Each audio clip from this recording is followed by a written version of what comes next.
centralizada. E agora? Agora eu tenho uma rede já com algum nível de distribuição, 25%, aplicando aquela equação que passou. A e B já tem duas conexões, mas C e D só tem uma. Ainda é mais centralizada do que distribuída. Então eu digo, isso é uma estrutura descentralizada ou mais centralizada do que distribuída. Em frente. E agora? Eu aumentei o número de conexões, vocês estão vendo? Uma aqui que não existia. Agora, eu tenho 33% de distribuição, ainda é mais centralizado do que distribuído. E agora? Agora eu tenho 67% de distribuição. Bom, agora já é mais distribuída do que centralizada. Aí eu já posso dizer, ó, isso é rede. É uma convenção, né? Mas é uma convenção razoável, né? E agora? Ah, bom. Agora eu tenho 69% de distribuição, coloquei uma outra conexão. E agora? Bom, agora eu tenho uma rede totalmente distribuída. Por quê? Todos estão conectados com todos. Vejam que o índice de distribuição acompanha o índice de conectividade. Isso é uma outra descoberta importante. As duas coisas vão juntas nessa maneira de medir, ter uma métrica para a distribuição.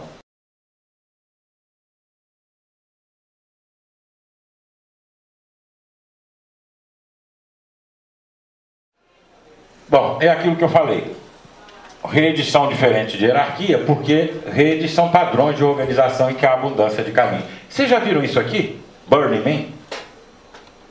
Esses caras fazem essa cidade todo ano e depois desfazem. É bacana demais isso aqui, ó. É um festival. A cidade é construída para um festival lá nos Estados Unidos. Chama Burning Man.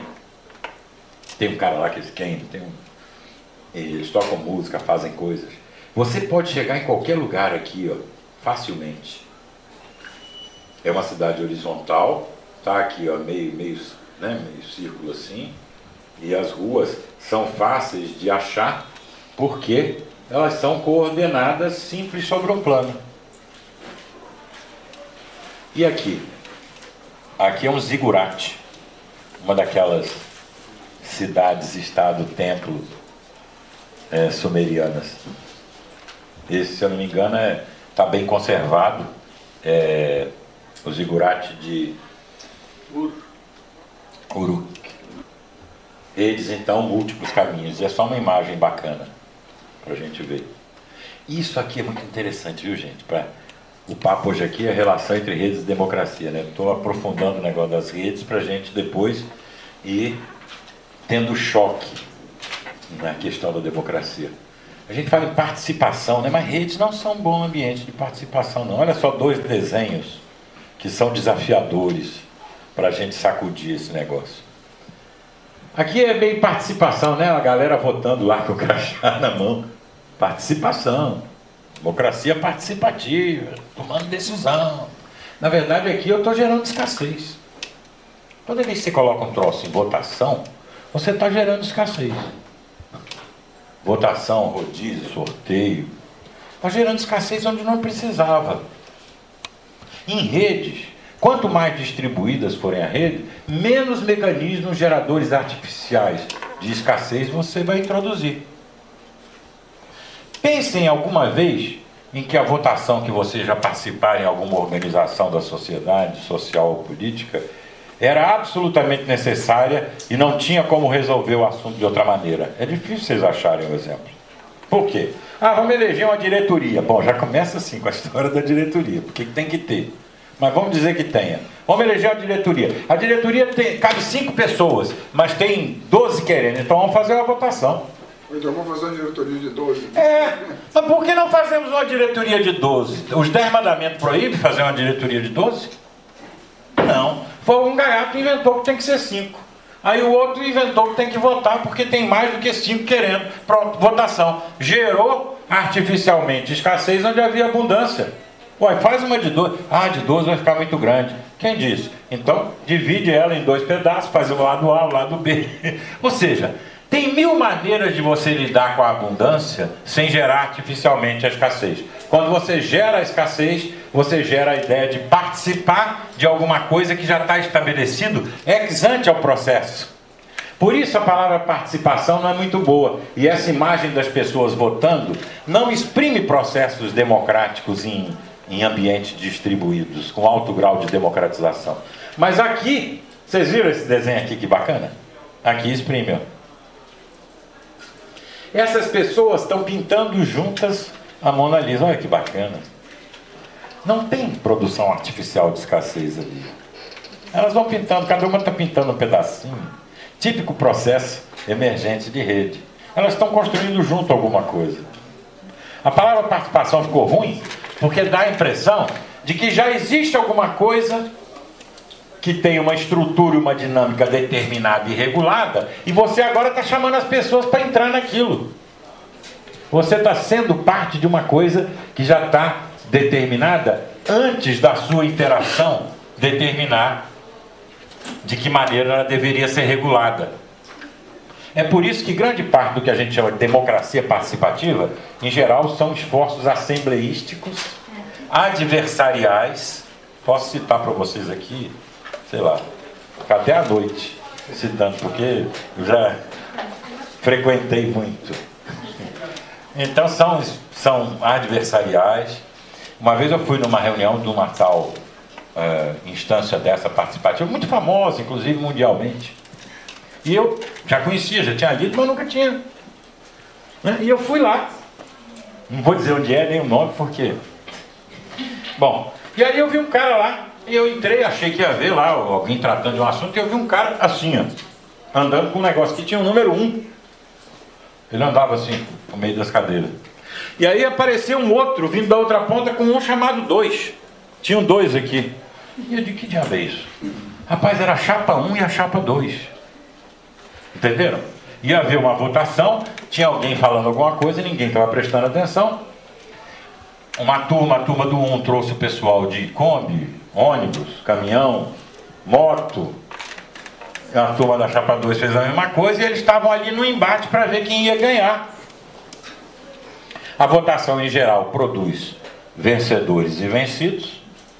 Os que vencem não convencem, os que perdem dizem assim, vou dar o troco na próxima. E organizam uma tendência para lutar contra aqueles que ganharam, e assim vai. Ou seja, você gera uma escassez que gera mais escassez, que gera mais escassez, e que obriga a organização vertical e piramidal. É uma necessidade, não depende da decisão das pessoas. Gerou escassez, tem que ter comando e controle. Se você não quer comando e controle, não gera escassez. Gerou escassez, eliminou caminhos, criou esse tipo de coisa, tem que ter comando e controle. Ou seja, tem que mandar nos outros. Um outro aspecto da rede importante é a rede. A rede é social, gente. Eu comecei falando disso, né? Não é digital. O nome está dizendo, é rede social. Se quisesse, então vamos chamar rede digital, é rede social. Social tem a ver com as pessoas interagindo em frente. As redes sociais são diferentes de ferramentas. Não é? Nem blog. Cara, rede, eu tenho um blog. Blog não tem nada a ver com rede. Blog é um negócio. A blogosfera pode ter uma estrutura de rede, mas não é rede social, porque instrumentos de publicação não fazem rede social. Podem fazer uma rede de instrumentos de publicação. Em frente. Bom, tecnosfera, a blogosfera. As plataformas interativas ajudam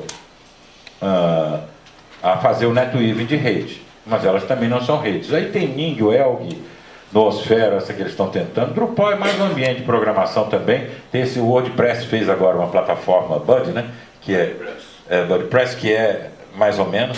Essas são melhores do que aquelas outros sites de relacionamento que a gente usa, sei lá, Facebook, etc. e tal, né? Redes são redes de pessoas. Já comentamos isso, né? Pessoa já é rede. Esse desenho aqui eu acho muito aterrorizante. Não sei o que vocês acham. Olhem bem. Eu acho. Quando eu olhei isso aí, lembrei daquele filme. Não teve um filme de uns caras que vieram invadir a Terra? Que abaixava assim aquele... Hã? Como é que é?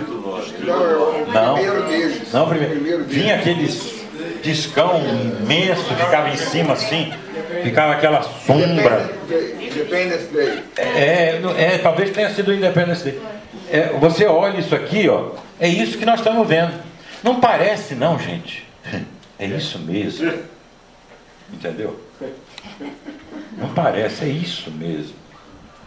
Organizações hierárquicas de seres humanos geram seres não humanos.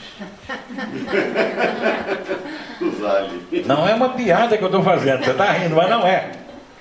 Eu estou falando exatamente isso. Organizações hierárquicas de seres humanos geram seres não humanos. Não é que vai desumanizar, as pessoas vão deixar de ser humanas. Não, nós continuamos sendo humanos. Mas aquela configuração coletiva... O que cria estruturas hierárquicas que geram desumanidade? Programas verticalizadores que começam a rodar na rede social. E da onde vem isso? Boa pergunta. Nós não sabemos de onde vem, mas para ficar coerente com toda essa visão, porque eu estou falando de visão agora, não de análise, isso surgiu, isso se constelou, por uma constelação particularíssima, ou muitas foram surgindo, e na medida que se constelou, foi replicando. Agora, como se constelou, ou toda vez que se constela, aqui, agora, está se constelando isso, né? Toda vez que você gera escassez onde não havia, isso se constela.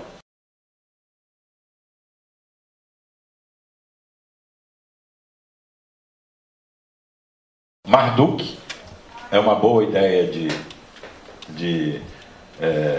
Marduk é um deus, né? Sumério. E a história desse deus é muito interessante vocês lerem. A gente aprende muito lendo isso e estudando isso. Marduk tem uma luta contra o dragão, a deusa do dragão, Tiamat. A mãe dele. E é a deusa do caos, vamos dizer assim. O caos começou a ser demonizado já por essa ideia do Marduk estar matando Tiamat. O Marduk Vader, o Marduk próprio de uma mitologia contemporânea, né? A nossa. Mas o Marduk, tudo que Marduk faz significa: eu vou impor a ordem ao caos. Eu vou organizar, eu vou determinar. É sempre uma pulsão de morte que acompanha o esforço de instituir estruturas hierárquicas. É sempre uma pulsão de morte. Rede é fluição, né? O Goethe dizia um negócio engraçado, né? Um troço heraclítico, né? Ele dizia: a fonte só existe enquanto flui. Isso cabe muito bem para as redes. A rede só existe enquanto está fluindo. Ela não é um negócio desenhado na parede, né? Bom, os fenômenos que ocorrem nas redes, que eu falei um pouco para vocês, vamos passar mais rápido isso. O clustering. O clustering é engraçado, viu, gente? Se vocês vão fazer uma organização e vocês não querem fazer as caixinhas é assim: você vai cuidar do marketing, você vai cuidar das finanças, você vai cuidar do não sei o que, você vai cuidar do pessoal. Se você não fizer as caixinhas, aquelas funções vão aparecer por clusterização. Se você tiver a paciência de deixar as pessoas se conectarem, elas vão se clusterizar. Na medida em que aumenta o grau de conectividade e distribuição, a clusterização acontece independente da vontade. Você não tem que ter um plano diretor, dizer, vai ser assim, senão vai ser uma zona. Não vai ser uma zona se você não desenhar as caixinhas. Vai clusterizar. A gente já tem muitas experiências e evidências disso. Alguns vão cuidar mais da área financeira, outros vão cuidar de inovação, outros vão cuidar... É natural. Se a gente fizesse aqui uma rede com um propósito compartilhado entre nós e uma agenda compartilhada, daqui a algum tempo da nossa interação, nós estaríamos agrupados em funções distintas, que são funções necessárias para sustentar aquele metabolismo de rede, e não aquelas que eu enfiei lá.